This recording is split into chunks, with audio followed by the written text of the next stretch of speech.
Okay, cool. Here we go. Yeah, late LK at OneYoungsta holding it down, bringing that StreetGeek and NERDSoul. What is up today? Man, look, y'all know what's up. Y'all know what's going on, but this is NERDSoul. We about to have an early edition of Loungin. Get it started.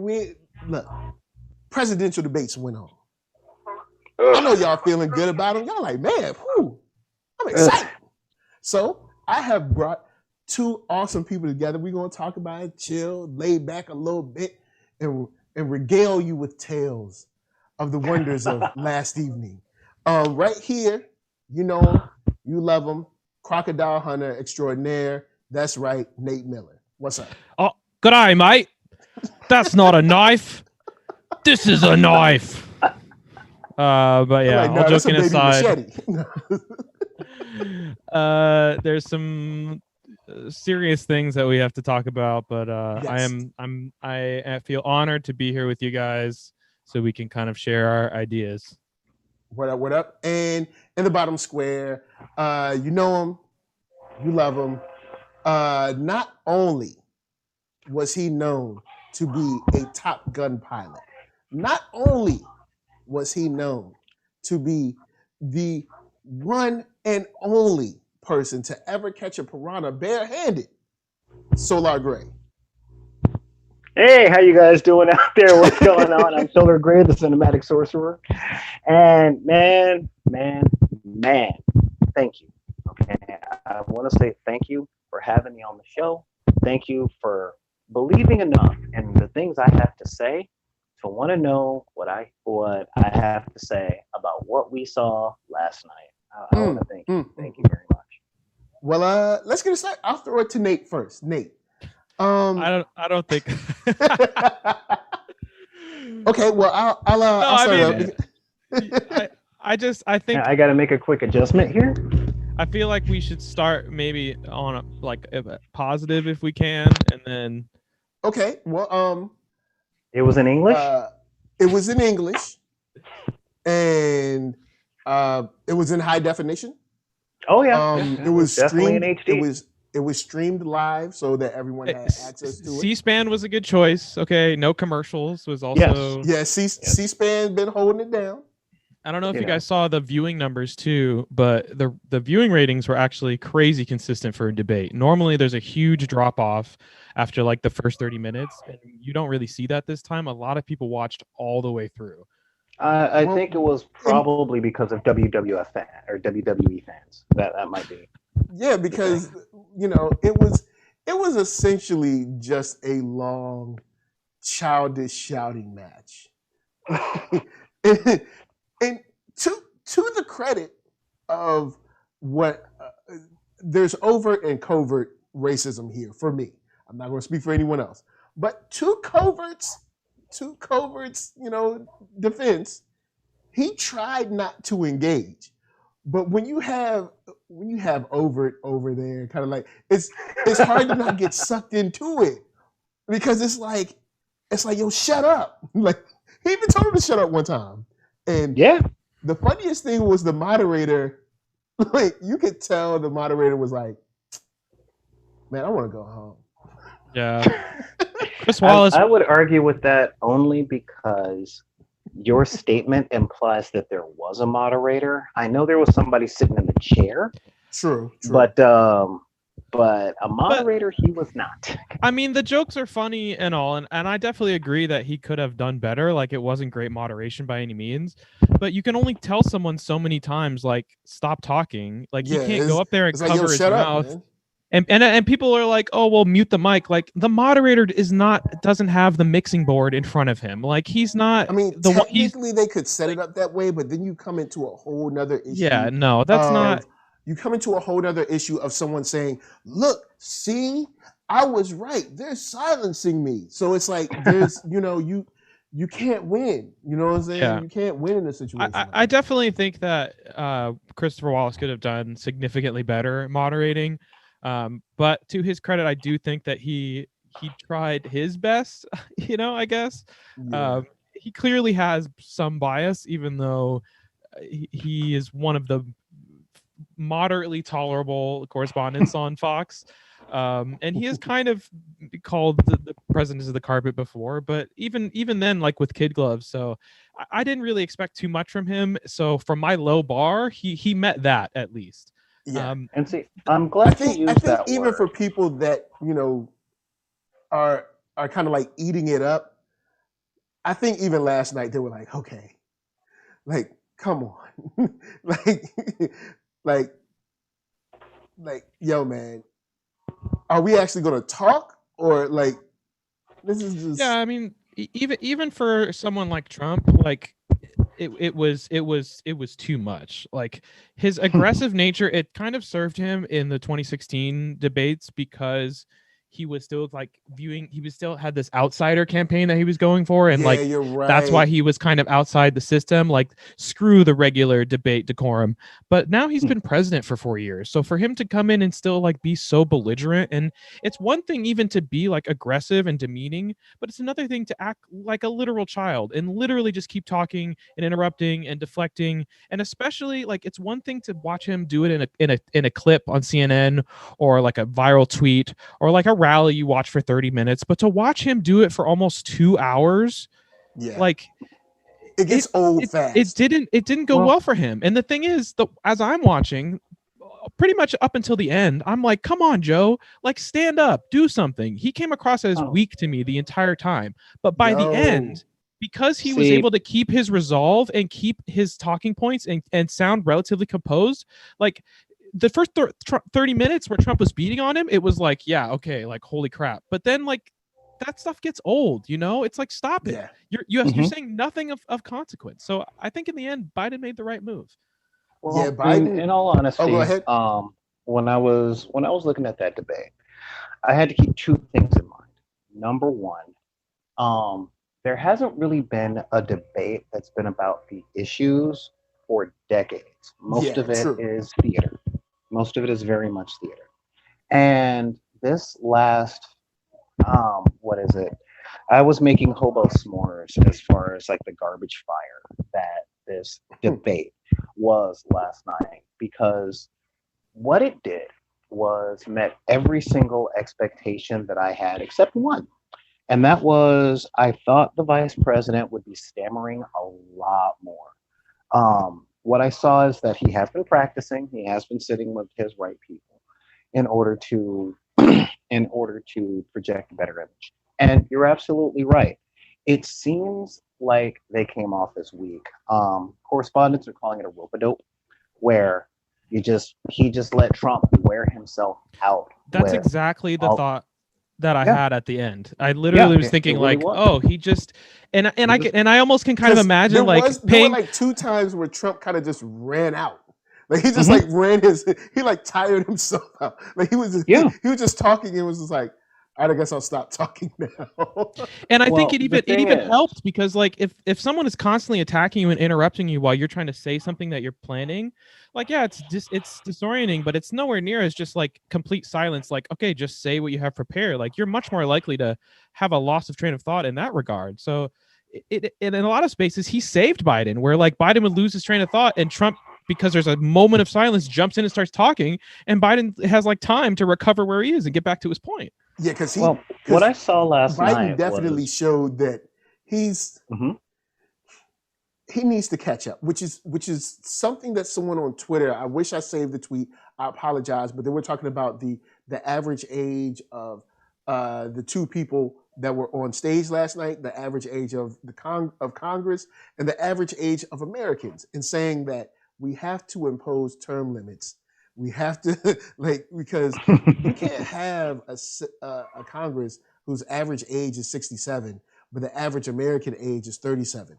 That's a crazy vast difference in where you are in life and what you care about. And what we're seeing is with Joe Biden, it looked like, due to a certain, I don't know what kind of stuff he's gone through, but it seemed like there always seems like there's something like he'll lose it real quick.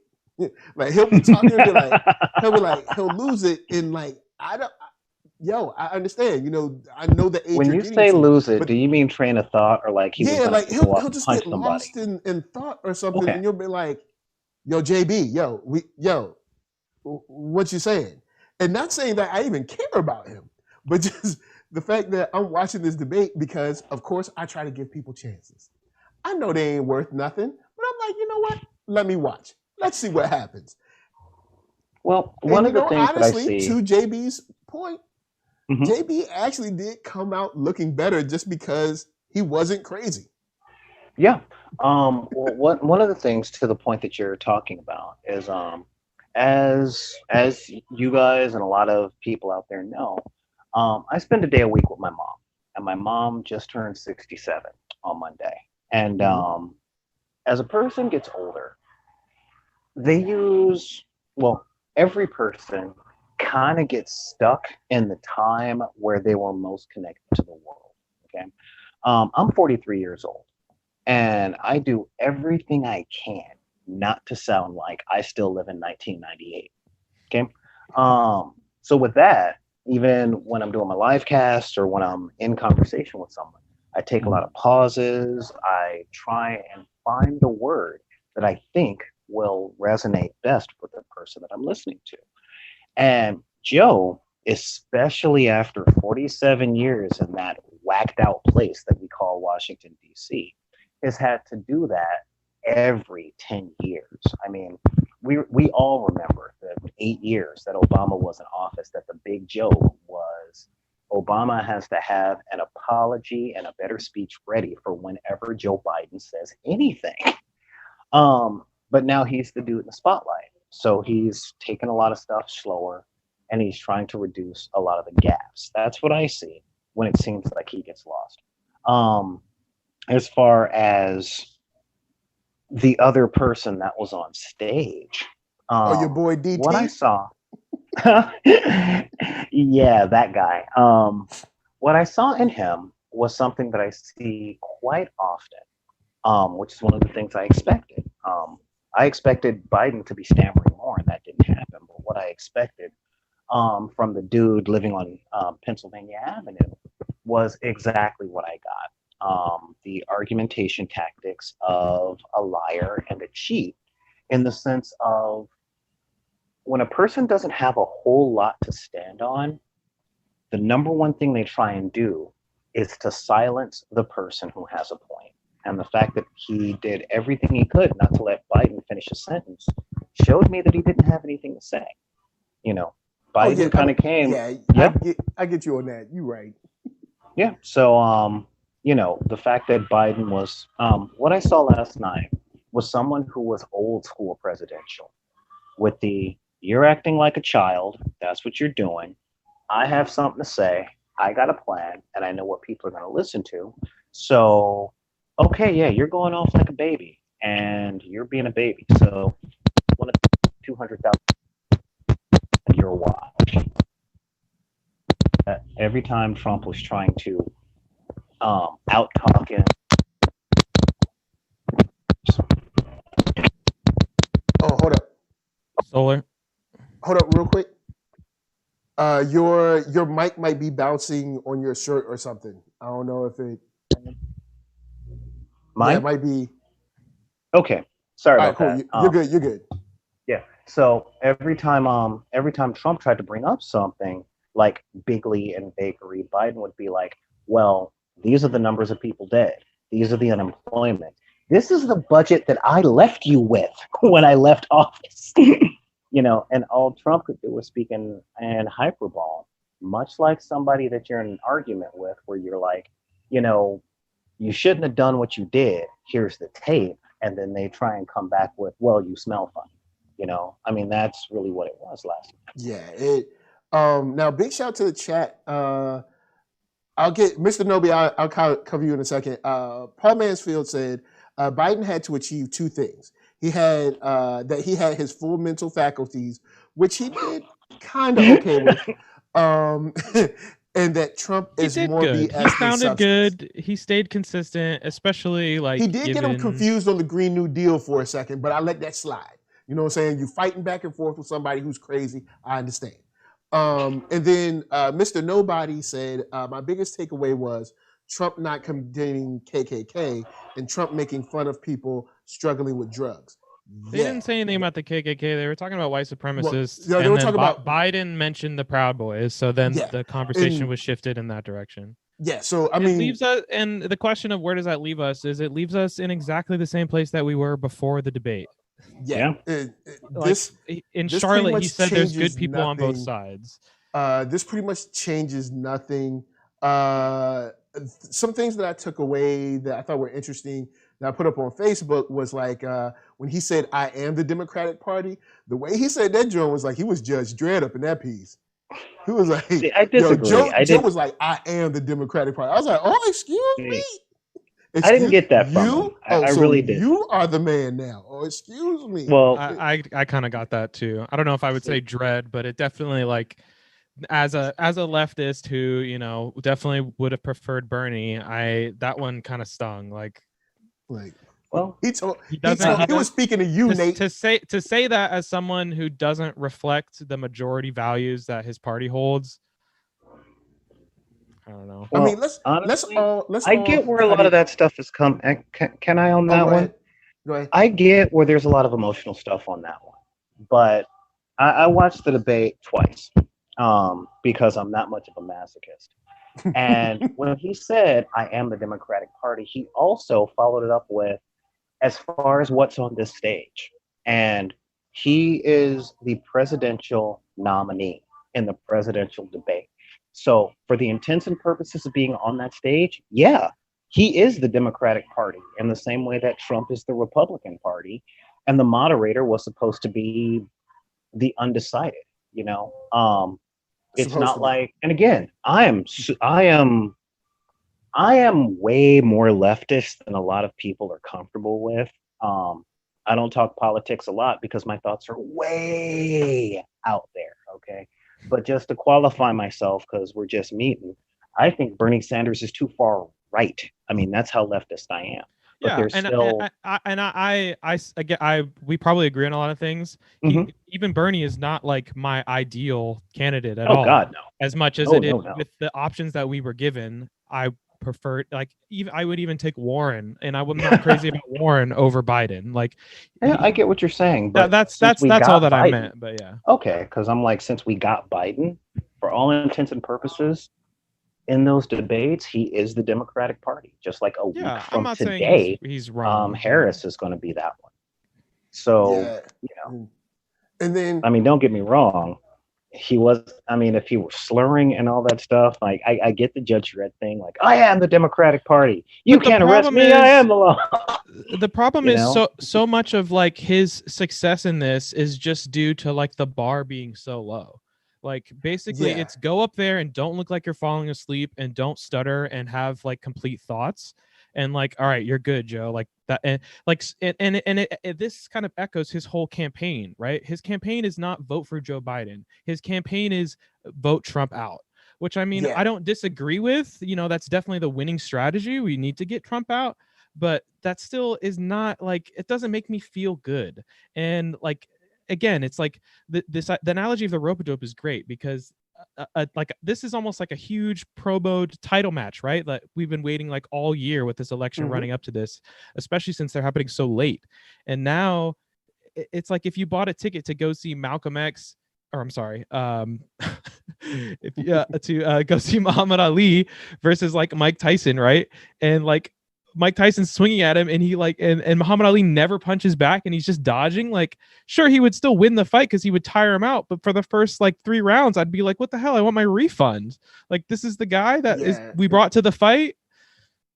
I definitely get you on that. And the interesting take is that there's nothing about Joe Biden that is really elect worthy. And I think that we all know that. I think I wouldn't say nothing. I mean, again, like there is inherent value, even if it's very minor harm reduction, like in having a president that the world respects, that can like go places and not embarrass us. Like there is value in that. Like he's not I won't discount worthless.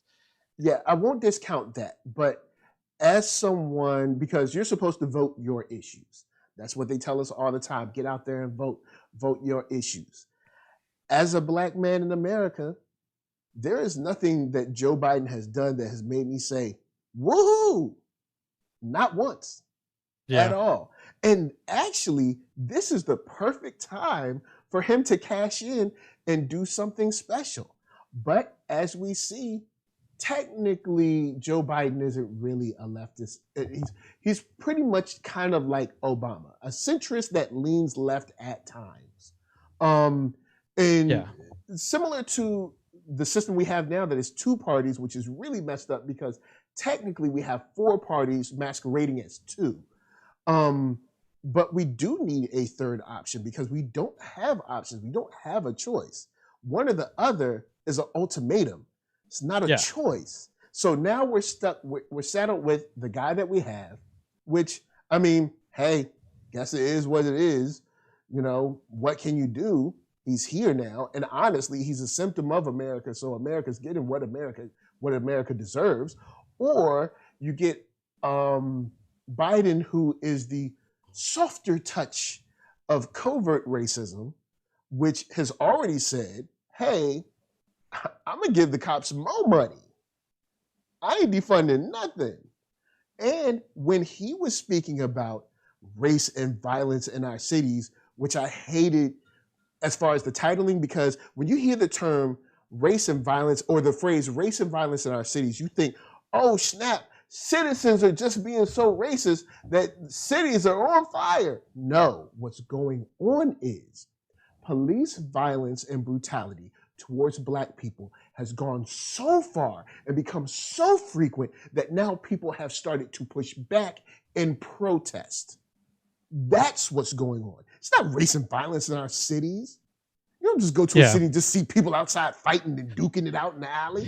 No. Yeah, and I think that's why we're getting a lot of this frustration too, is like it's this feeling that we don't, like, we're having to choose where we don't really have a choice. Like if this was any other election where the Republicans had, you know, even a candidate that can just go back to the covert racism and like go back to dog whistling at least, instead of just straight up calling for militias to like commit like voter intimidation, like at least then it's like, all right, there's some incentive for the Democrats to actually win our vote. But Biden doesn't have to concede in any way to like the leftists or to what, you know, even some like liberals want. Like he doesn't have to do that because he is going up against Trump. Like, so all it is just like, we gotta get Trump. And the idea is this, he's running on this campaign that's like going back to the status quo. And my concern is that, you know, the status quo wasn't necessarily great for us either. You know, like we still want change. We want some hopeful change, some sign that you will listen to us. Like that's the positivity we're looking for. Yeah, and there's a idea out there that like, hey, Biden ain't supposed to fix nothing. The vote for Biden gets the ship back to normal, and then from there we take it to something. And I'm like, but there ain't no guarantee. Ain't no guarantee. Oh, we just vote for Biden now, get it back to normal, then we'll vote him out. No, it's not what's going to happen. And then it's interesting because you look for there's a tons of statements last night, like you know, you have, you know, don't ever use the word smart with me, you know, and of course, most recently, everybody's favorite, so weird, the platinum plan. Oh yeah, Black people love platinum, don't you? It's like the most racist thing I've ever heard of. It's the platinum plan for Black America. Now, remember, this is yet another old white guy who's like giving us nothing but vagaries. At least Bernie Sanders acted like he didn't know reparations was when someone asked him. He was like, reparations? What? Oh yeah, Bernie, I ain't forget that. That's why you too. You know what I'm saying? Especially when we know your folks got reparations. So you had no problem with that. But with that said, this platinum plan is nothing but more vagueness. And this sorry like, about that. Really I had a few technical problems on this side. That's an interesting place for me to come back in. But it's like, you think we're gonna fall for that? Like even Joe Biden's plan for Black America, like I can't remember what his is. It's dumb. We went over it a couple weeks back, but he was like, we're gonna have meetings about reparations. Oh, so we're gonna have another meeting? A meeting about the meeting? Just like a meeting about the meeting about the meeting. Kamala said about Breonna Taylor, we need to have a civil rights investigation. About what? We already know. There's nothing to investigate. What? Stop. This ain't the 90s. Stop running politics like this. We ain't falling for that no more. We've done the investigation. Wait, let's play it and see how. We don't want But they are, though.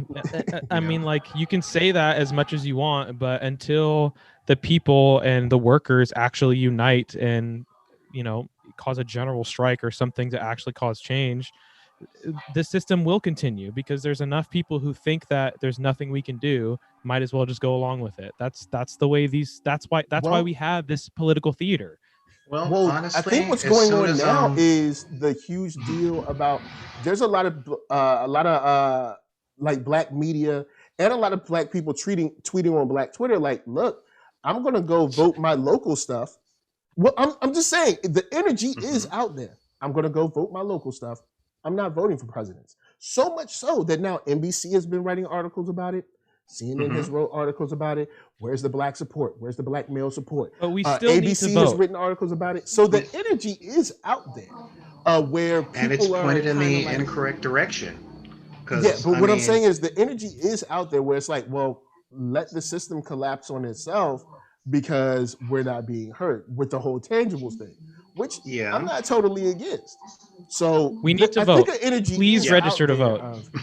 They're not saying do not vote. They're saying do not vote for the president. Right, and I'm saying you vote, and I'm telling you vote for the president. I am double backing that one. Yes, because look, this is the like black pill dark timeline, which is kind of out there, but also totally possible, right? Look. Okay, I've said this on this show before, but watch Agents of Chaos, okay? Learn about how the Russian political system is and their elections. Learn about Ukraine. It is very, very possible for that to happen here, okay? Especially with what we heard last night. The idea of a militia and browncoats is very, very real, okay? Yeah. And it's also the possibility that this election doesn't go the way Trump wants, or if it does go, or it's even close enough that he's just able to weasel into what he wants and we get chaos, that's not good. So the truth of the matter is, no matter how much I don't like Biden, and I do think he is a racist, or just a tool of white supremacy, call it whatever you want. I see what you're saying. He will be infinitely easier for us to fight than Donald Trump, because Donald Trump is where we do, like, again, I'm not super scared of Donald Trump as a dictator as much as I'm scared of Mike Pence, and I'm scared of what the rest of the Republican Party will take the fervor that he creates and then mobilize that into. So please vote. If your vote didn't matter, they would not be trying so hard to make it so difficult for you to vote. A lot of those just real last thing, a lot of those campaigns are astroturfing from either alt-right organizations or even nefarious operations in Russia, specifically trying to get Black Americans not to vote. In 2016, the Russian hacking group that they targeted, that they found, the GRU, they literally specifically focused on African American communities because they knew it'd be easier to convince them not to vote. I'd like to pin a couple of things onto that point too, because I know what it's like to be hopeless. All right. I was a kid when Reagan tore my state and my country apart. I was there. And here's the number one thing. Right now, we are in a time where there's a lot of ideals, a lot of frustration. Okay. And I get it. I totally get it. For those of you guys out there that doesn't think your vote matters and all that stuff, take it from somebody who is old enough to be a grandfather. I might not look it, but my kid's graduating college in December. So, and she can buy her own liquor. So that's about where I'm at. Let's pretend that this idea of my vote doesn't matter, my voice won't be heard. What's the point of talking? All right, I definitely get that. Thanks, Tyler. Got somebody going, congrats, bro. I know she finished, and now I got to sell a few internal organs to pay it off. But If you're right and your vote don't count, it's still a day off of work to go vote. But if you're wrong, you have way more to gain by trying and being mistaken than you do by doing nothing and taking what you've gotten. Okay. Nate said it flat out. If it didn't count, then why is there so much money, time, effort, bandwidth, and advertising set out there to make sure that you don't do it?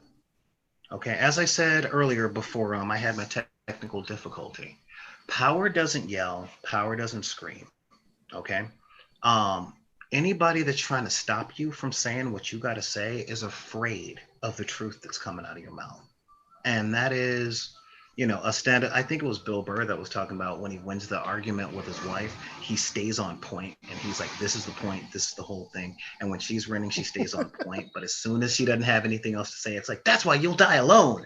That is where we're sitting at right now.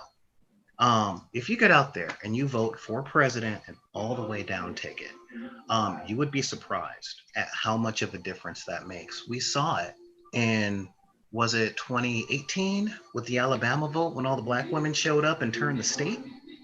And numbers stated, forget third party, forget Trump supporters, forget all that stuff.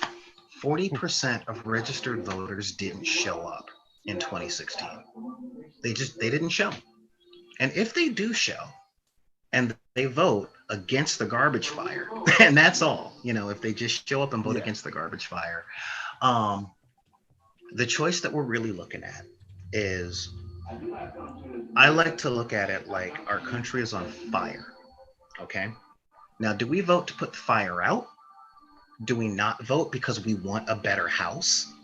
Or do we vote to pour gasoline on the fire? Those are the three choices. Now, again, I've seen lots of fires in my time, lots of fire. And we don't get to rebuild until the fire's out. The construction crews won't show up. So I'm saying get out there. Even if you think that your vote is wasted, use it anyway. What else are you doing with it?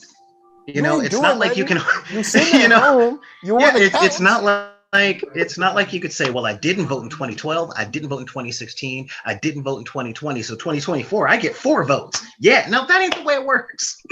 You use it or it's gone. Voting is so crucial to the system of white supremacy and capitalism that we have, right? It's very core to this. It's sinister, right? Because it seems like it is a tool of the people, but it very easily can be manipulated to disinform and to keep people under control. So like your vote matters, right? Yeah. The people that are voting against us, that are the people that are voting for Trump, these people really believe these lies and stuff that he is telling them. Like, that is why your vote matters, because when it's close, we need people to go out there and say actually what people believe, because it is infinitely harder to keep this illusion up of a democratic government if everyone goes out and votes for one thing and then the law passes for something else, because then everyone gets to go, what? That's not right. And then suddenly this whole illusion starts to shatter and people start to see what's actually going on. But instead, people choose not to vote and go, oh, whatever will be, and the system keeps going as it wants, and you don't get to change anything at all. And there is a huge section. Big shout out before we go. Big shout out to Jamal Lee for the super chat. Much love. Thank you. You know what I'm saying? Seriously. Always holding it down. Thank you for rolling through. Also, of course, Tyler Bennett came in. Jenna James came in saying that this podcast is necessary. So that's what's up.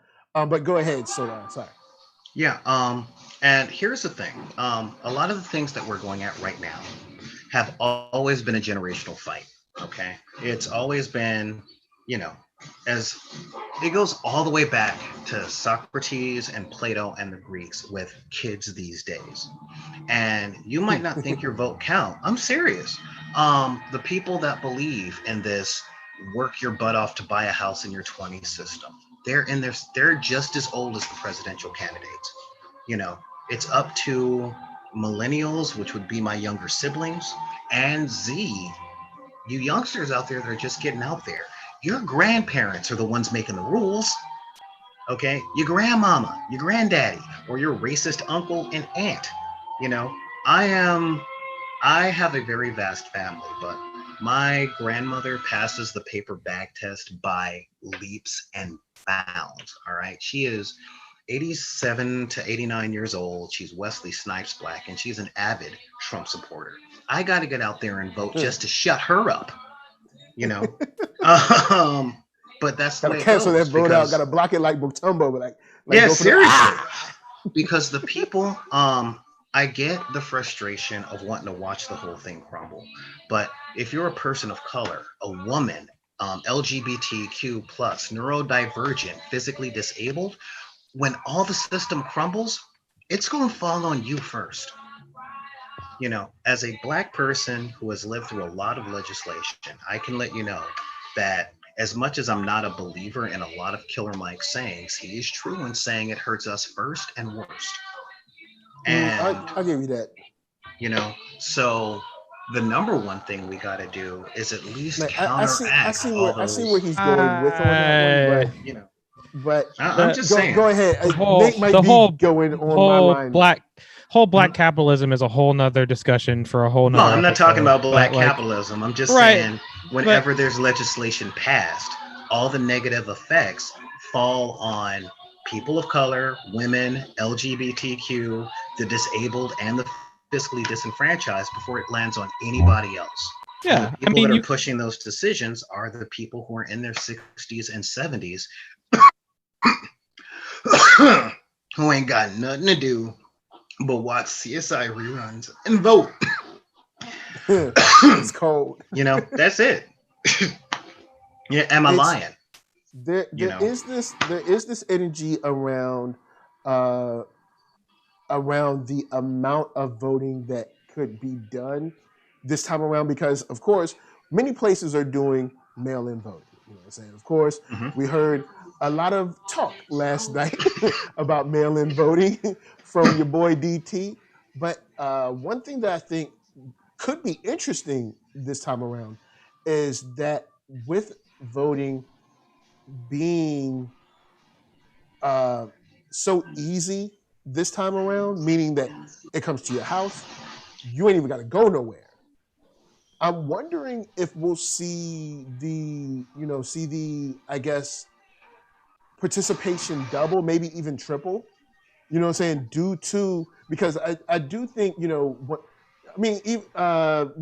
here in LA. We know that, polling places have been closing down. They're trying to make it like harder to you gotta stay. But now you don't have to stand in line for 3-4 hours.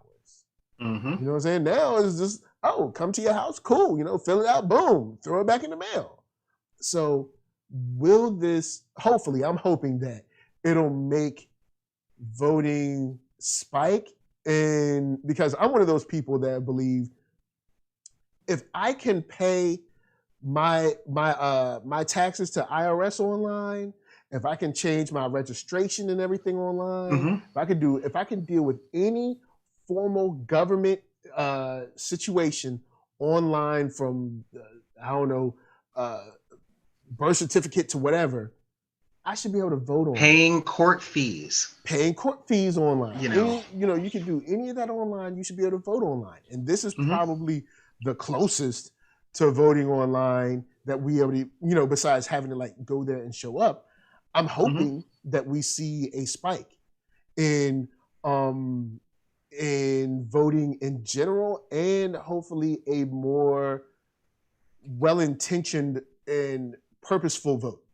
For me, of course, if you guys in the chat, if you watch my show normally, I'm all about the grassroots. I'm about what are they doing with your schools? What they doing with your road? What they doing with your city council? What they doing with your sheriff? What you're doing? That's the most important for me. President, I'm cool with that, fine, whatever. But I'm like, look, what are they doing in your city? You know what I'm saying? About where you're at today. Because yes, presidents control your life, and they do, from kind of I guess you could say a social and kind of exemplary standpoint. But the people that are that are really affecting you day in and day out are, mayor, city council, sheriff, there's stuff like that. So well, I'm there's a very thing on well that. intentioned about voting local, definitely, and I hope that jumps as well, because usually people just vote for the president and like everything else is just forgotten. I mean, people have even reported that you'll see the president marked in and everything else is blank. All right. So it's like hopefully we get some local engagement as well. Okay, now I hate to sound like the civics teacher, but I ain't gonna lie. I am backing you 100%, and the down ballot votes are just as important, even more so in a lot of cases, because the down ballot stuff, your city council people, your judges, your school board, your city council, that's the stuff that affects you where you live every day. The president's power extends in years beyond when they are. I can tell you, we are right now living with the direct consequences of Reagan's policies from 1980 to 1988. It's just now catching up. And the biggest power that we're voting for right now is the Supreme Court. I don't get into religion, quite honestly, because a lot of people have their beliefs, but Roe v. Wade covers things like a woman being able to go to the hospital without a man signing off on her paperwork, and a woman being able to get surgery, like if she has reproduction issues and she has to get operations down there.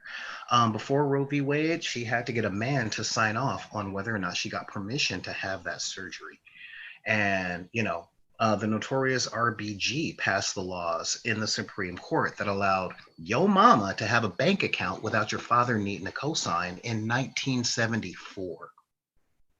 That's only 3 years older than me. And the president decides who goes on the Supreme Court, and those are the decisions that the Supreme Court makes. They're the ones that decide whether or not you or I or Nate are 100% of a human being or 3/5 of a human being. And that's what we're voting for right now. We're voting for the person who will hire the people that make those decisions for the country until further notice. And your down ballot vote, believe me, I'm a native Californian. We legalized weed second. You can't take it to Nebraska, but it's delivered to your door like pizza here. I don't even smoke, and I get deliveries, so it's a weird thing. But yeah, we wouldn't have been able to pass that without the state Senate and the state legislature. So where you live matters. Seriously, where you live matters. What you vote for matters. These are the people that are making the decisions that are going to be affecting you and your kids and your grandkids for God knows how long. Ginsburg was what, 87 when she kicked off? I think, yeah. Like 87, 88. So she's been on there for 40 something years. Yeah. And maybe I'm going to get canceled for this, but she did a lot of great things. But we had Obama for 8 years, and she had cancer then, and she could have stepped down, and we could have appointed a liberal judge with our black liberal president. Honestly, I would argue that, because we still had the freaking neck flap marauder as the Senate Majority Leader for the entirety of his thing. Who blocked it last time? Yeah, now that is true. Tyler Bennett said, "Why did Obama leave so many judge seats unfilled?" Paul Mansfield came in and said, "Senate led by McConnell sat on the nominations," which is true. They pretty much just stalled. Basically, they just ran out the clock. Basically, but why? Because I think he had two. that he was supposed to get, but they essentially kind of ran out the clock on him. I did want to. Oh, sorry, Nate. Did you have something you wanted to touch on? Yeah, I mean, I do. I want to address these comments in the chat. Like, there's a lot of them. Yeah, because I was going to get to some, but go ahead. Yeah, pull one out. Go ahead. We'll start this at the top, I guess. Like, basically, I don't like. I believe me. State of play, my brother. I really don't want to vote for Joe Biden. I really don't. And I hate the whole, like, if you don't vote, it's a vote for Trump kind of thing. But honestly, like, it kind of is like that with the way that he is going to try to manipulate this election. Any vote that is not adding to making sure that he doesn't win is helping him, is going to In a help him steal the two-party election. system, And if you're not, yeah. if you're not going to actually stand up and go organize and go do something to actually change the two-party system and this capitalist American imperial system that we live in, Especially what are during you the talking off-election about? years. What are you Yes. talking about? You're not gonna. You're just not gonna vote for president. Like, yeah, we're screwed either way. But it's worse with Trump. I am telling you, it's worse with Trump.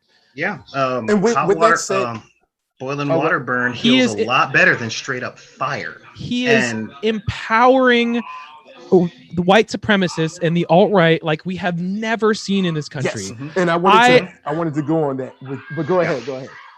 I think that like look, part of me is torn, and I'm concerned that Biden is going to win, and a lot of people that have been fired up about politics the last 4 years are going to completely tune out and be like, all right, we got it, we won, everything is fine. And then like, because that will happen. And yeah, and progress is going to go back to a crawl. But at least he will like actually act against white supremacist groups, not because he's not racist or doesn't support, white supremacist policies, but because it's bad for his image. It's bad for the corporate, for the money. Exactly. And like, does that suck as motivation? Yes. But is it harm reduction? Yes. Believe me, I live in LA. It ultimately really doesn't matter what I vote. It really doesn't. Also, trust me, this is a blue state. LAPD has been on a roll as of late. So well, they are the trust best us, in the country they according have to the been FBI. on a roll. And what is it, Jackie Lacey or whatever? What's like? It is a fight over here. At least, but, go ahead. Joe Biden had the balls to say on national television with all those people watching, Antifa is not an organization; it's an idea. It's an idea. Yeah, exactly. That was based AF, and I was like, good for you. Then he went on to kill the Green New Deal, which hurt me, but still, that was big, dude. Like, and no, he won't like outright support BLM, and yes, that sucks. It's like what's wrong with you? Just acknowledge these people that are hurting, that are trying to speak to you. Yeah. But look, because we got to make the best of what we got. And the reality is, if you feel comfortable enough to not choose a president and to not vote, like, there are other people in this country who are being directly affected by these policies, and that is an incredible selfish choice for you to make. That's right. I'm right there with it, because there's a couple of things. Like, there's somebody in the chat that was talking about how he passed the 94 crime bill. You know what? I was there, and I was a teenager in 94. So the crime bill, the super predator statements, all that stuff, that turned the police on me when I was running the streets. All right. But there's a couple of things. That was a long time ago. And the Democratic presidential candidate has been known to change his mind on things because nobody is who they were 30 years ago. And second, he has passed a lot of bad legislation. Civil forfeiture was a really big thing that he did that screwed over a lot of people. Okay, but right now, our choices are looking like, the dude who gave us civil forfeiture, the dude who gave us the 1994 crime bill, being put in a situation where he could actually do some good against it, or the dude who lied about something that killed almost 7 times more people. Yeah, 7 times more people than 9/11. Okay. At one point, we were having a 9/11 a day for like 3 weeks. Yeah, I mean that is. I mean, just think about all the compromises and stuff that this country made, over 3,000, and yet the dude that allowed 200,000. That's our choice. Somebody said in the chat that it's Red Skull versus Norman Osborn. You know what? Norman Osborn ran a decent company. I mean, I would rather Victor Von Doom. I would rather Victor Von Doom. But seriously, you guys in the chat can continue to sit on your high horse and be like, "Oh, Biden's a racist. I won't vote for him." Like, guess what? Everyone is racist. And you know what? To go real big brain, this is the reality that a lot of black people need to realize. Racism isn't even the ultimate problem. Racism is just another tool used to separate the working class. That's the fact. Because the real divide is the haves and the have-nots. And all of us are the have-nots if you haven't figured that out. Yeah. So at least Biden has the Trump. Biden has the decency to pay his taxes. Like he's still a millionaire, but at least he pays his taxes. Yeah. I wanted to touch on the kind of the emboldened, the ramping up, because there is this idea of, especially from last night, where he was like, stand by or stand back and stand by or something like that, instead of using the term stand down. Stand back and stand by is a very different statement. And honestly, some would say at that point, dude, there's no way you can go with this guy now. Pretty much is done. And you have a situation where someone has been slowly, because racism hasn't disappeared. And Trump didn't make racism. Trump knew there's a lot of people that want to be racist, but society won't let them. If I tell them that I'm happy that you're racist and come be racist with me, that populist message will burn bright. So his whole thing has been saying the quiet part out loud. Yeah. So now the thing to worry about is, one, of course, if he wins, you think they emboldened now? You ain't gonna be able to tell them nothing. Yeah. But then for another thing, if they lose, where does that leave? Because you got old boy like, if I win, I won, but if I lose, y'all cheated. All right. The question is, like the dude in the dice game that don't want to lose his money, but he want to win. So he he put his money down at the dice game, but then be like, ho, roll again. It comes roll down again to till I win. Now it comes down to pouring soup in your lap or being thrown in a volcano. All right. If he wins, now I'm dead serious. If he wins, yeah, there might be violence in the street. There's gonna be a lot of pissed off people for a little while. But if he wins, best case scenario, he will be in his last term, which means there will be no more election years. The second term of a president is the one where everything gets done because they got nothing to lose. Yeah. Okay. If Trump, let's be real, Trump has been working off the dictator playbook for a minute. Yeah, a minute. There's a book called The Closing Down of an Open Society by Naomi Wolf that I highly recommend people read. And he has been going down that checklist like he's trying to collect the Riddler clues in Arkham Asylum. All right. I mean, this dude has seriously been trying to recreate history in some of its darkest moments. And if he gets a second term, he won't have to worry about his public image because it's not like he can be elected again. He doesn't have to worry about pissing off constituencies. I disagree with that because, one, I don't think he's been concerned about pissing people off. And two, if he was, he would be more concerned at the end because he's going to go back to business. Like this whole thing for Trump was never about being president, having power. It was just about getting recognition for his brand. He just happened to tap into at the perfect time. It was the perfect storm of Hillary Clinton being his opponent, the rising alt-right on the internet, that bubble, the swing back from a super liberal America with our first black president. It was Russia involvement. It was like a perfect storm for him to step in and just fall into winning. And so now, because he has this ego, he can't just be like, oh, I'm not going to run again. Like, no, of course he has to run again, right? But for him, I really don't believe it's about power. That's why, I honestly think if he loses, I don't think, there might be some trouble from the Proud Boys and groups like that, but I really think Trump's just going to be like, all right, cool, see ya. Because if he makes a big fuss, that's not going to be good for his brand, for the money, after he leaves. Because if he leaves with his head, somewhat up, then he can go around still being, I'm President Trump Towers, President Trump this, President Trump, and that's his whole thing, has been selling his name out. Change them joints. It's going to be President Trump Tower. It is, man. And here's the thing. You got to use that. You got And to there's use that. no, and there's nothing that's bad for his brand. He is the living Yeah, embodiment of he's there's no such thing as bad publicity, just bad Jake Paul is the publicists. president, You essentially. know. But I It's think, it's but Yeah. someone who but it's Yeah. someone who like no matter what happens, it but works even out but even for him. Jake Paul had a line when he showed the dead bodies. He was in trouble for and like yeah he got some of that back, He but was he in never trouble quite for about recovered 2 the weeks. moment. Yeah, but he lost a Mhm. lot of the younger fan base. Like he lost a lot. I lost the sponsorships. Like yeah, he's Mhm. still big, but he would be Yeah. much larger now if that never happened. And in the Larger same or way, like richer? I need you to define that. both larger and Because richer. Larger because audience equals more money on the internet. partly, but Usually, mostly. once you hit past $500,000, it doesn't matter what you're doing to bring in income publicly. What are his stock options? What are his investments?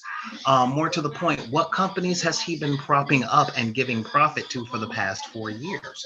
So, Yeah, and I you just know, think treason is like it's one thing for him to say a bunch of like it's one thing for him to do all this other stuff, but like to literally like especially if it's not that close and Biden clearly wins, for mhm. him to be like, no, I'm not leaving. Like that's like okay, dude. Okay, dude. Like we haven't had to pull a president out that's refusing to leave ever. So Yeah. like that's not like a I grabbed him by the like and everyone's like, Yeah. oh my god, that's gonna cancel it, but it didn't do anything. This is a No. little bit different than that. And I Well, do get like he is the guy who said I could shoot someone in Main Street and my voters would care, and I agree with that. But I do think that there is some because even to his people that he's pulled the veil over that like he's pro vet or whatever, Mhm. like when the military's gonna have to go in and pull him out, they're gonna be like, come on, Trump, like we got our boats for this. Come on. Yeah. come on, we had to Yeah. come on, man. Let's Um, we had to did come you up guys hear Chesapeake for this. Come on, man. Like Yeah. Did you guys hear about the states that are making a pact to give their electoral votes to whoever wins the popular vote? now that is something that I would like to see if that's brought up in the new term, whoever it is. Some Well, change to either solidify or maybe destabilize the electoral college. yeah. Because There's it's a lot of states that are literally not participating in the college, and they're saying whichever way our state slides, that's where we're giving the electoral votes to. mm. And it's a thing. Uh, They're trying to get enough states to fall behind it, which will not end the electoral college, but cripple it. Now here's one good thing. Similar to there was a guy that said, here's another thing for Biden. Even though I do not like Joe Biden, but here's the thing.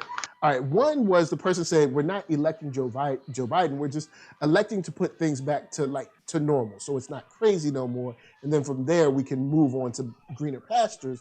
Also, Biden may I don't know, but maybe under the gun to actually do something because with the country the way it is now, if Democrats win and nothing changes, they're gonna be eating crow for a long time Oh, because I hope so. they've I been hope saying so. they've been saying, yo man, look, Trump's whack.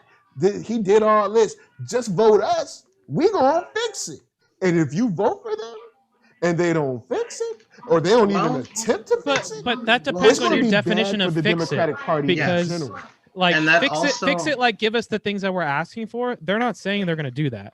No. Fix No, it I like know like that, but fix what- it like roll back the things that Trump did. Yeah, of course they're gonna do that. Yeah. However, if the Democrats get the presidency, maybe not.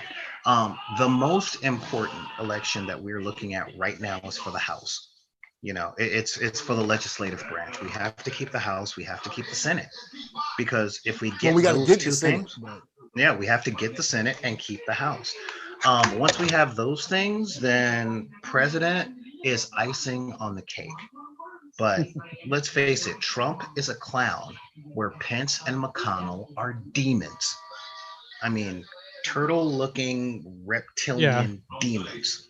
All right. And that's why I get frustrated when people like compare Trump to Hitler, because he's not this like Nice. super people scheming, just like using malevolent. Hitler Well, because people are just very Yeah. hyperbolic. It's got to be Yeah, like the very. most extreme thing Yeah, every Trump time. is much closer to Nixon than anyone Yeah, else. exactly. And- That's which actually is- very speaking You know. of that, I've been saying this a lot. 10 to 20 years from now, I believe we'll treat Trump just like Nixon. He'll be like the president that like nobody talks about. Like even now, when people talk about presidents, no way. people don't really bring up Nixon like that. Like we're gonna be talking about Trump for 20 years. There's gonna be movies, like, series, we might not be talking animated about Nixon. series. Yeah, we might not be talking about Nixon, but we sure as shit talk about what he's done. I mean, we've been talking the drug war my entire life. And also, like, Nixon people had the corruption. Bring him up as like examples and stuff. But Nixon was not a reality star and brand household name before he became president. Good like, point. Yeah, there are some comparisons, but like Trump's presidency will always be talked about in American history. Like, it's going to be a huge black spot on our past. I mean, I don't know. I just want to say, like, to Zaya specifically in the chat, okay? If you don't want to vote for Biden, that's fine. Just vote against Trump. There is nothing that will make Trump more upset than for you, a black person, to vote for Joe Biden. And you might say, I don't want to vote for Joe Biden. And guess what? I say, I don't either. But you know what I do want to do is piss off Donald Trump. Yeah, I didn't want to vote for Hillary Clinton, but I want to make what Christopher Titus calls sweet potato Hitler. I want to make him mad, sad, and cry. That is what I want to do. Dude did that last night. I want to make the fat man cry. The way that I wanted the debate to come down is I wanted Joe to go off like the kids on Pennywise at the end of It Part 2. That is what I'm hoping for. You know, I'm literally hoping he just goes there and starts calling him fat, telling him that his daddy never loved him. Though. That's what I wanted. I know. Like even when he came at him about the college thing, like he should have been like, "What are you talking about? You went to Wharton. Your dad got you in." Like he should have. Snap back. There were a lot of things. Some energy. But you got to remember, honestly. What do you expect from Joe Biden? No, he did the smart thing because he can't beat Trump. Like Joe cannot beat Trump in that. You would need somebody. I don't think there's anyone in politics that could beat him head up like that. You would need not one person. Would need someone who is like very political but also a comedian that could fight back with him. Because Trump is Al Franken is a senator. Biden doesn't have I hate to be that guy, but this would have been a completely different debate with Bernie Sanders. Like he would not take any of that mess. It also would have been a completely different debate with Kamala Harris. It would have been a completely different debate with Samuel L. Jackson. But we got what we got. Now, question to the chat and to you guys. Are you interested in watching any other debates now at all? Because I watched the debate twice yesterday. I watched it on my own live, and then I watched it again with my wife. Are y'all interested in going down this road again? Like I'm honestly not. I'm like, you mean presidential or any of the vice presidential? In the vice presidential, I'm like, because depending on the situation, vice presidents won't be doing as much legislation anyway, but then you never know. Every administration is different. So until Joe Biden has a heart attack, this administration, Kamala Harris is our president. Yo, look, I mean, the way homie was talking last night, I mean, Kamala might be the president before November, all right? Let's hope not. I guess I'm running by myself. Like, that would be very bad for us. Yeah. But, man, look. To answer your question, I will definitely be watching. One, to me, it's important to stay informed because but you can catch like the Sports Center, wrap up from CNN. Let me finish, okay? It's important to stay informed, and I'll tell you what, Donald Trump supporters, they are watching and they are listening and they are watching, so we should be watching. That's what I think. Nate and I are on the exact same page. Honestly, it is the best entertainment around. Tell me there was you will not find better reality TV than the 2 hours we watched last night. Like you couldn't write that in a script. The best writer couldn't write dialogue. You're right, but I can watch Lovecraft Country or read a book. Yeah, I'm not but, interviewed. but I'm not I, entertained. you know, as a black pill, big doomer, I have to laugh to keep from crying. So trying to find some humor in the ridiculousness that is Donald Trump and the things that he says and the situation, like that's what keeps me going. Like when he was talking about like he said inshallah. When he was talking about climate change and he said, I'm gonna have immaculate water. Like I was like, immaculate water though? That sounds like an ill brand. This sounds like one of them. Dude, I was like immaculate the fact water. that he told California to rake up the damn forest. Yeah, I would be amused if I wasn't so upset. The forest floor has like twigs on it. I'm like, yeah. He told us to rake it's a forest floor. He wants to take as soon the cows. as he sweeps the beach. Yeah, seriously. But the fact of the matter is, I'm not interested. Yeah, I'm not interested, but I'm obligated because I'm old school in the sense of there's no such thing as a democracy unless its participants are informed and feel the weight of its duty. And now, granted, this whole particular process is full of duty, but I still got to play my part, and I got to set a good example, you know. So I got to watch this stuff. I get you because of course every Friday, you guys know we come with Loungin every Friday, so I'll sit through it, man. I'm gonna be honest. As someone who is not for the BS, you know what I'm saying? I'm one of those people. I'm like, if I catch someone doing BS, I'm like, I'm out. You know what I'm saying? I'm like, cool, I'm gone. You know what I'm saying? And there was a point in the middle of it where I was like, yo, shut the up. And I don't even do that much. But I was just like, yo, shut up. See, I intentionally tuned in late so that I could pause the live stream.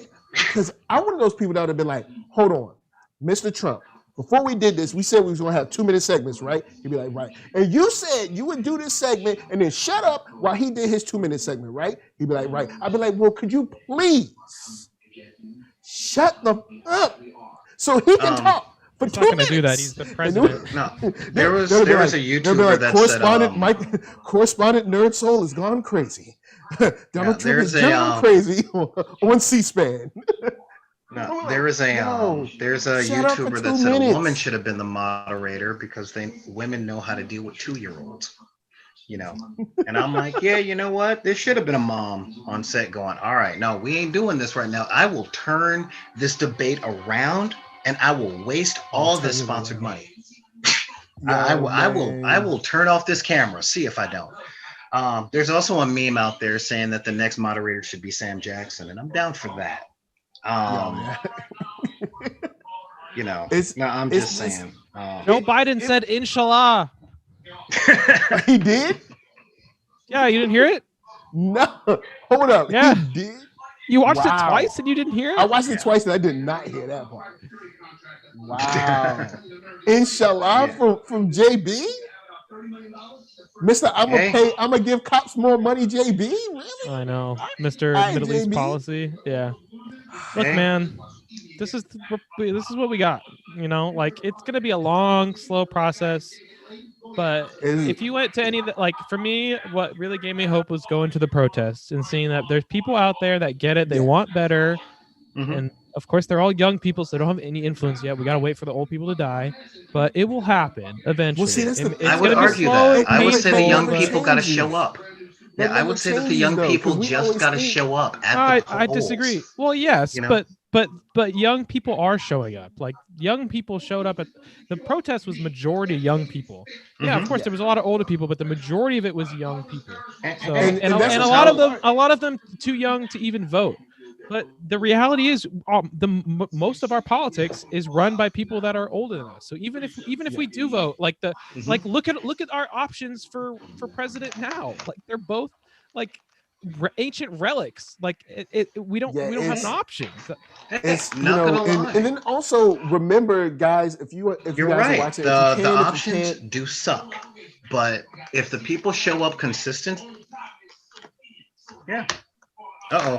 it's just getting unstable.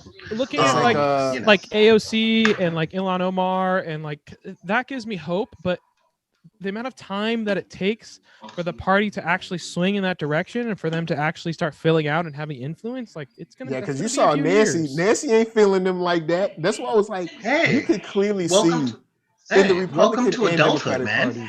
Party, there's a I mean, firm line down the middle of and both I'm parties. yeah, and I'm sorry to tell you, but this is how politics has been working. Like right now, we are seeing the fruits of the right wing capitalist winning a 50-year fight. They set the seeds for this back in 1973, and it's finally coming to fruition for them. Okay, as a lifelong leftist, my they set the best seeds for options growing this. up were They set the Yeah. seeds for this when they established the country. Like yeah. I'm not a fool to believe that I didn't like just discover what this is or how the things work. Yeah. My point is that the thing that keeps me from going full doomer, like it doesn't matter, everything sucks, I'm not going to vote, Right. is seeing young representation that accurately reflects what the majority of the youth are saying. Not everyone, but the majority. The majority of the youth is very liberal socially, economically, and we are not seeing the Democratic Party reflect that. But I do think that in time it is going to change, as it has changed, just like you said, over time in the past. I think again we're going to get another, shift in the Democratic Party. Again, I've seen this all through history. I mean, the hippies that became the boomers that are the problems now were just like the youth of today, with everything that they wanted. And in my generation, we Xers, we were all about Jesse Jackson, the Rainbow Coalition. We were we were all about that stuff. But then people get old, they get disillusioned. You brought up the doomers.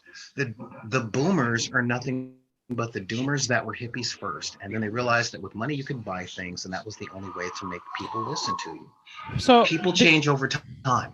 The one thing, again, like I agree with you, but I think there are big differences in the generations, and one of them is something like the internet.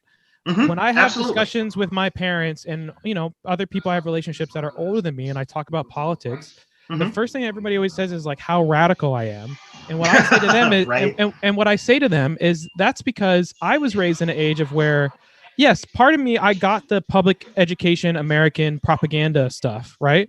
But also during most of that time, especially when I was like actually thinking about things critically, I had the internet, and the internet is much harder to restrict information. And what I have seen, it's just in my personal opinion, it is a lot harder for people of an older generation who really didn't grow up with the internet to even fathom the ideas of what American capitalist propaganda is, and like question the things that they believe can't be changed, or things that just are a certain way, or even, as a specific example, their ideas on communism or Marxism. Like the idea that these are instantly dirty words to them is because of their education and their upbringing. And these are things that you can't, after formative years, you can't change the way that people think about these things. That's what makes the, imperial American capitalist system so insidious. I disagree, because I'm older than the internet, and a lot of my left-wing pinko man on toaster sex is a God-given right and should be taught in our school people that are my age.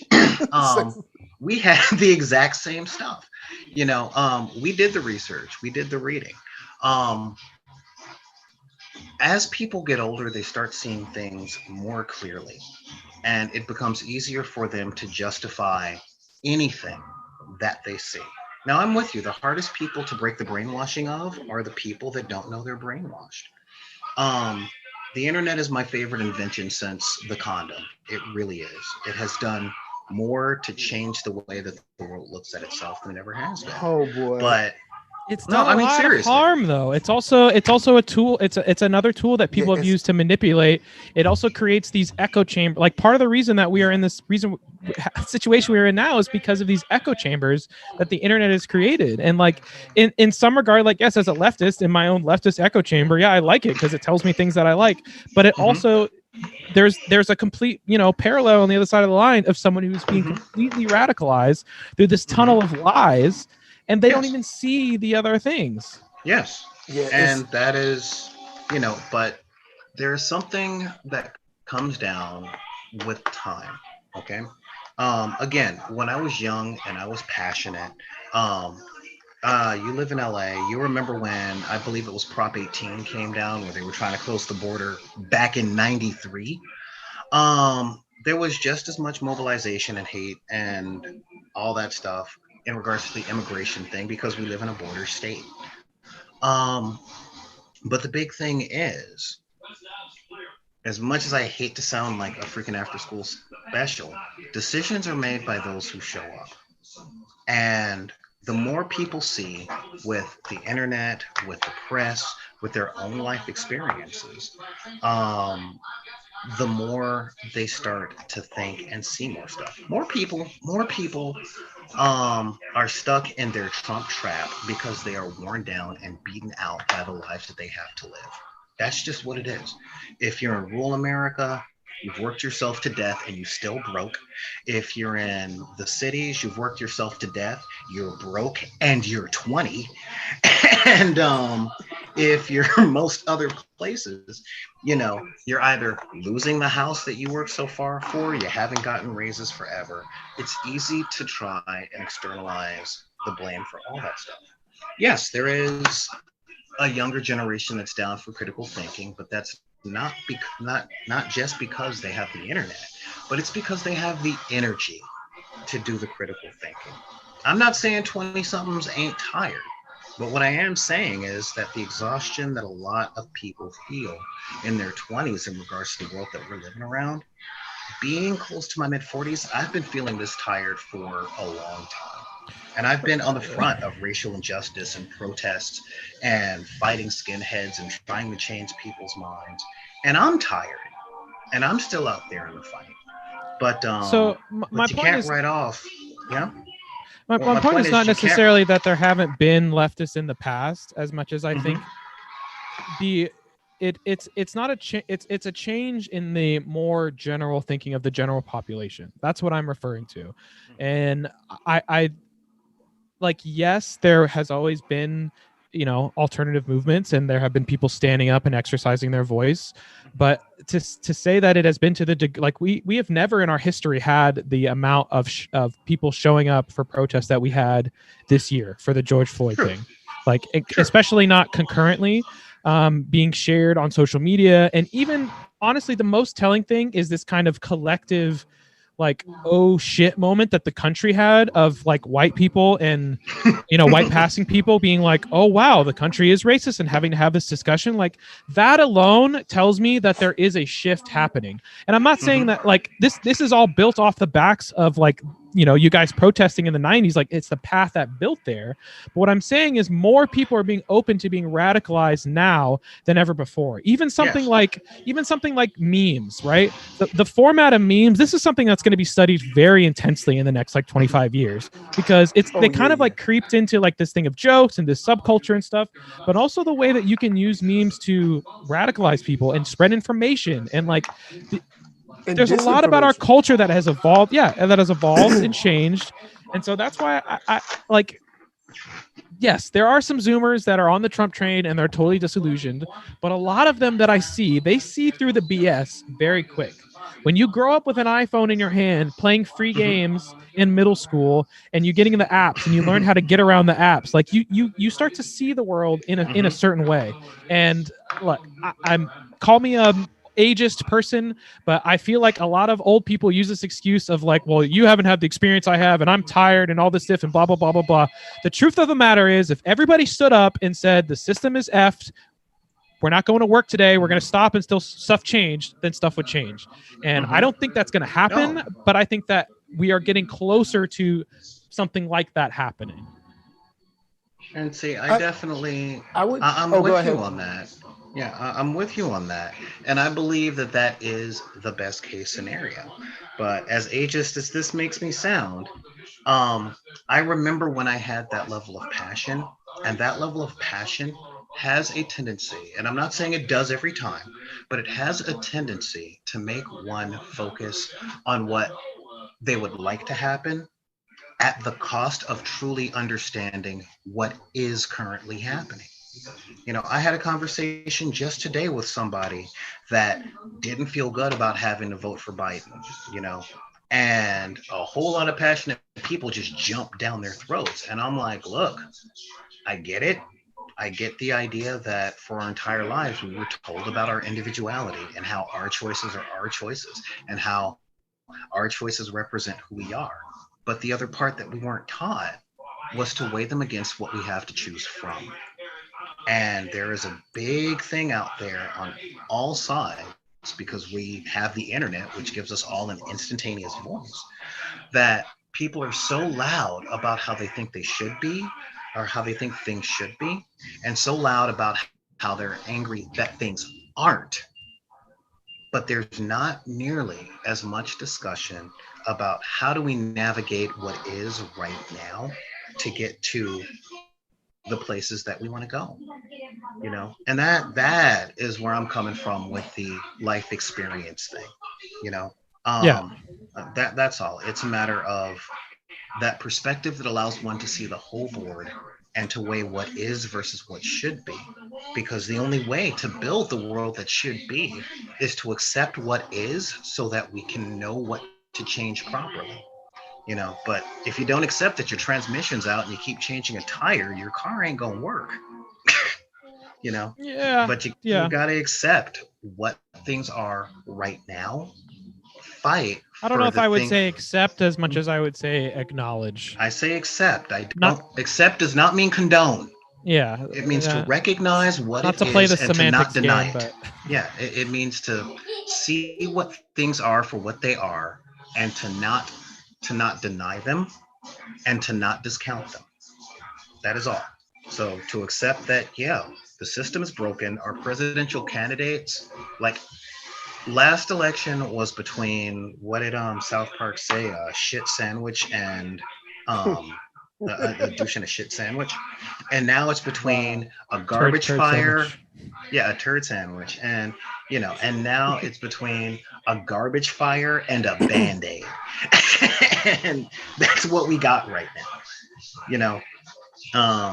And I would love for a third party. I would love for a lot of things, but you know, what is right now is that the society that we live in is on fire. And before we build anything better, we've got to put the fire out. That's all. And that's all I'm saying. If I came off as condescending saying you youngsters, No, I didn't mean that. not at all. I Not did at not all. mean that. Not at Now, all. You know. To follow up on that, one thing that I do like about the youth that we see a lot of is protesting and getting out there, and then hopefully them seeing and recognizing that protesting isn't just some like abstract thing that happens, but protesting is a part of the political process. Because there are like, okay, come here. All right, tell everybody, say bye. Bye. Say good night. Say I love all y'all. Good night. All right, cool. Good night, Light. Right, so there are a few regulations and laws that have been changed or passed due to protests. The idea has always been, oh, well, you got to get out and vote. You got to get out and vote. Well, we've seen things like no-knock warrants. Now, of course, this is on local levels. This hasn't been national. In places like Minnesota or Louisville, stuff like that. But things have changed as far as the law is concerned. And I'm hoping that we're all noticing that this isn't like an outlier thing that's done, but this is something that you do in hand with voting. Like this is something that you do along with vote, like protesting and voting goes hand in hand. It's a part of the political process. Like you get out there, you make a noise, you make a stink, you stay in their face. And I made a correlation to, I remember this is back when Detroit was playing Boston in the Eastern Conference Finals. And Detroit was in Boston at the time, and all of I think Bostonites, don't mess me up if I'm wrong, but they drove around the hotel they were in all night long and honked their horns to make sure they couldn't get rest before the game. Right.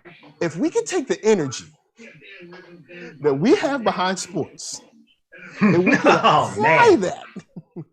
It's because this AG that's out there, if we can make it known every single day, we ain't happy with what you did. And actually, there's more coming from that story with the grand jurors actually speaking out now. We'll get to on Friday. But situations like this, making sure you out of their office all day, every day, yelling, shouting, spitting, leaflets, whatever, honking your horn, staying active, staying in the face. And then, of course, for the people that can't get out there, remember, there's bail funds out there that you can donate to. I have links to the bail funds as well, where you can, like, you know, everybody can't get out there, but you can drop $1 or $2 in the bail fund. But putting this in conjunction with voting, I'm hoping this is something that we learn this year, so that as we continue into the political process for, because of course after this, in 2 more years, we're going to be voting for the congressional lineup. So basically, if we keep this energy going of like, yo, something we don't like, let's get up, let's get outside. You know, there's something else I'd like to throw in on that, because we've been talking a lot about political activism and stuff like that, but there's a really big important part of the historical success of activism that no one seems to be talking about right now, and that is boycotting. That too. A decent amount of the 1960s stuff, like people trying to invoke Martin Luther King to shut down protests and stuff like that. But the biggest part of the civil rights movement that was actually successful was when the protesters hit them in the wallet. You know, the bus boycott, and we know was now 2.5 that years. all it takes is 2 weeks due to COVID and the shutdown. We know all it takes is 2 weeks before businesses are saying, we need money. Dude, Disneyland just laid off 2,800 people, you know, because they couldn't open up, you know. So if political activists want to get out there and stuff, stop spending your money. Find out where the money from the places that you like to patronize. Follow that money, see where it goes to, and stop giving it to them. You know, be like, I will buy more Nikes when the cops that killed Breonna Taylor are arrested.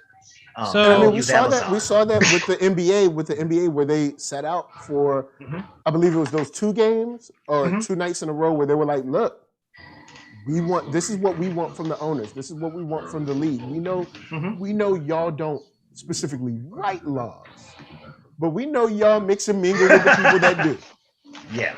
So this is what we want. And I mean, once I think that we're starting to realize that, like, we are the league, we are the job, we are the, you know, whatever it might be, and kind of using that power and organizing it when possible. Yeah. But go on, Nate.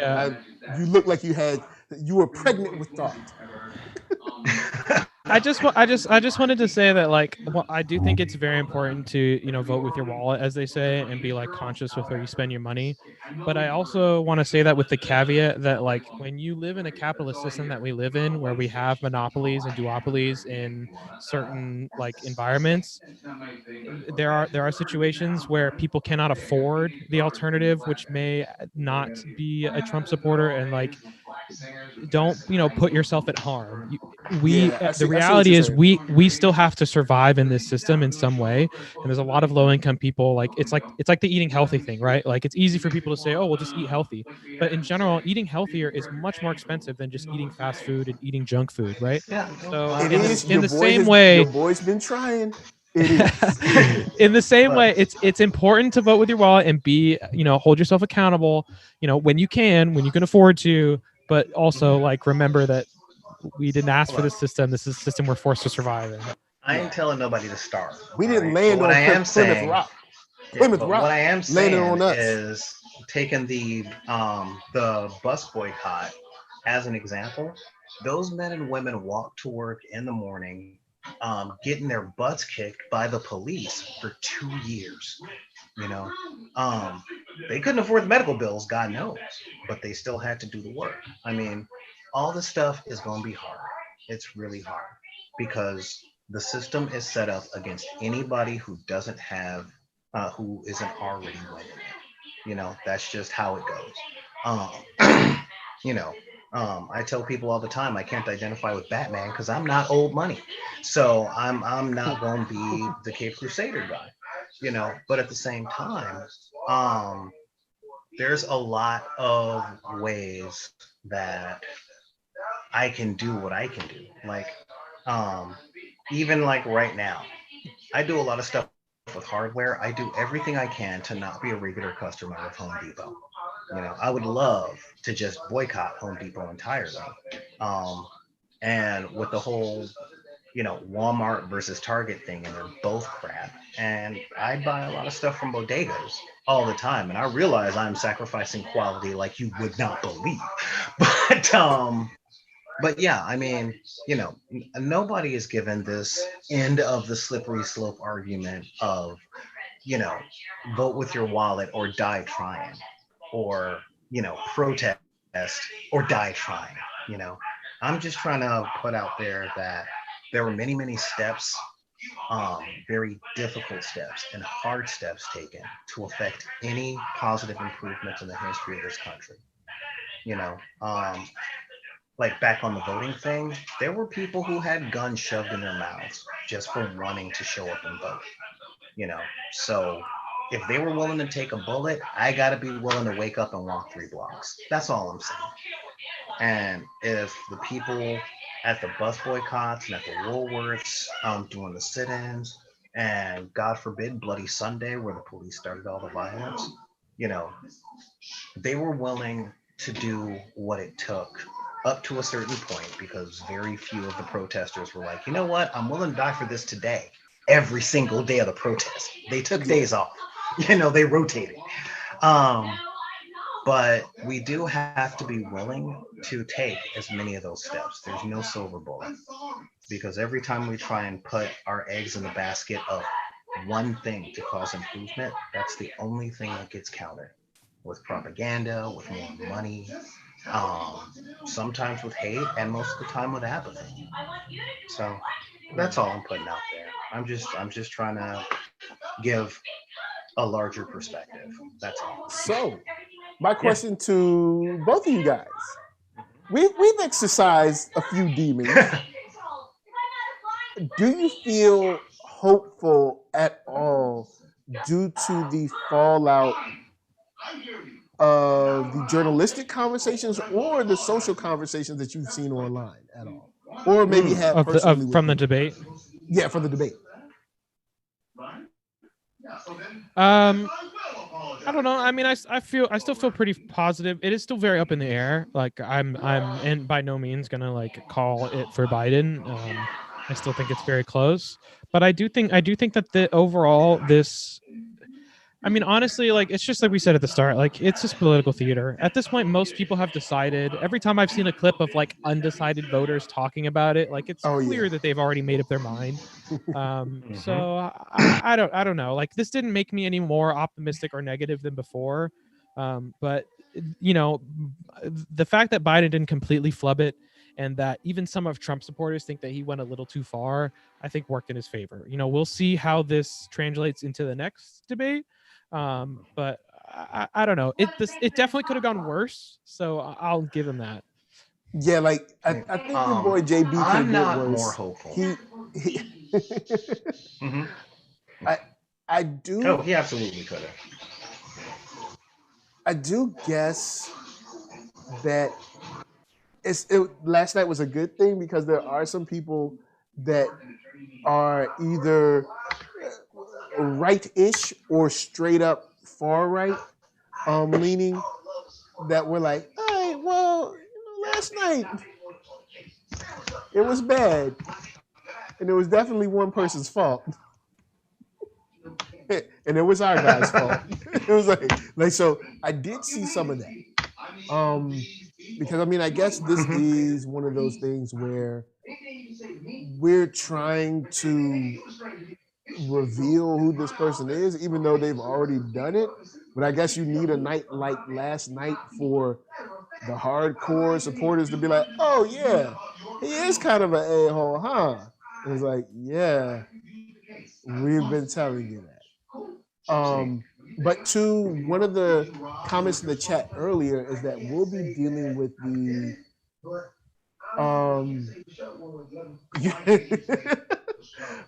boy, I'll handle Tyler in a second. Like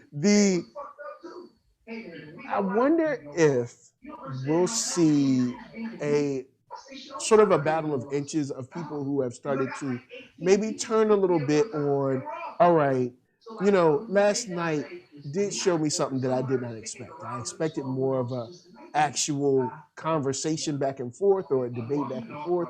And what we got was not someone I want to be represented by. Maybe, but we'll never know, I guess.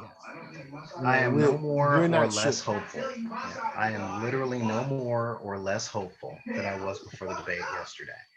I'm far more amused and far more informed at how far we've fallen in relation to public discourse. Like, I thought pundits were bad. But seeing the people that the stories are about are they're worse than I thought they were. And that said a lot because, again, when your expectation is subterranean and you get something like center of the earth, it's really sad. But we'll see what happens in a month. That's the number one thing. We will see what happens at the polls. And I have my hopes. I have what I'm working toward on the local level. But yeah, that's about it. All right. Well, with that said, guys, we've held y'all down. You know what I'm saying? We've kept it real with y'all. You know what I'm saying? We hopefully giving you guys some things to think about. Like when you go to the polls, we know it ain't easy out there, but we hopefully gave you something to think about. And also something to think about if you were on the fence about getting out there and protesting yourself. So I'm gonna give everybody in the chat a shout out. Thank you for hitting that thumbs up button. I see there's some likes up in there. See there's some people watching. Give a shout out to Tyler Bennett, Thomas D, Jamal Lee was up in there. We had Vivi, or that might have been the last show, I can't remember. But Paul Mansfield, Jenna James, let's see who else. Zeus, Zeus, we cool. I know, but dude, I don't know what to say. I hate him too. I don't know. I don't even know. I don't know. Your guess is good as mine. Garbage fire. Take 1990, if he was in there, he might have been in the last show. Because since I did 2 back-to-back shows, I can't remember who was on the last one and who was on the new one. But early on, we had Barrowboard up in here, Mr. Nobody. So shouts out to all y'all. If I missed you, it's my bad. It ain't on purpose. Don't take it. Don't forget Hercules. It ain't on purpose. I got mad love for y'all. So starting in the bottom square, Solar Greye, tell them where they can find you. Hey guys, I'm Solar Greye, the Cinematic Sorcerer, and you can find me on YouTube under Solar Greye, or Monday through Thursday at 3 p.m. Pacific time for Dark Side of the Room or the Hobby Hall, where we talk about tabletop role-playing games, hobbies, video making, prop design, just a whole bunch of art stuff that you can do with stuff from the recycle bin, and of course the 99-cent store, and of course the old tradition of being a hobbyist one-on-one, or nowadays through Discord and through tabletop stuff over at twitch.tv/bid_p. And of course, you can always send us an email at backinthedeck@gmail.com. It's BACKINTHEDECK@gmail.com. And talk to us about your games, your movies, all your nerd stuff. And we're there for people of color, women, LGBTQ+, the disabled, the neurodivergent, and the fiscally disenfranchised. So hit us up. What up? And over here to my right, your left, maybe, I think. the very, very interesting commentator from the Lovecraft, from the hit Lovecraft Country review show on NERDSoul. He's one of the stars of the panel, all around. Great guy. You know him. You love him. Nate Miller. Thank you for having me. It was really good to be here. I've been bugging Mike about letting me come in to talk politics for a while now, so it was good. I was watching the debate and I was like, Mike, you gotta let me come in to talk about this. It's crazy, bro. So it was good to be here. A great conversation. I was like, what is? I mean, I expected it to be bad, but then when I was watching, I was like, yeah. I was like, okay, I'm Cage annoyed. match, like, bro. I don't even want to watch this anymore. Like, this is. But yeah, if you guys want to, talk to me about radical leftist things or argue about whether or not why you should vote for Biden, or commiserate about how much we both don't like Biden, really, like I have no problem with that. You can find me online, Twitter, Instagram, Dog Like Nate with 2 G's. Also, I will be ramping up on my Twitch soon. I've got a couple new shows I plan to roll out, so I'll keep you guys tuned with that. And lastly, to Tyler Bennett, that new money from your lips to God's ears, boy. I'm waiting, checking my bank account every day. I'm like, where that new money at? Where the new money? Where you at? I need to call New Money and tell them to come over, because look, it's been too long.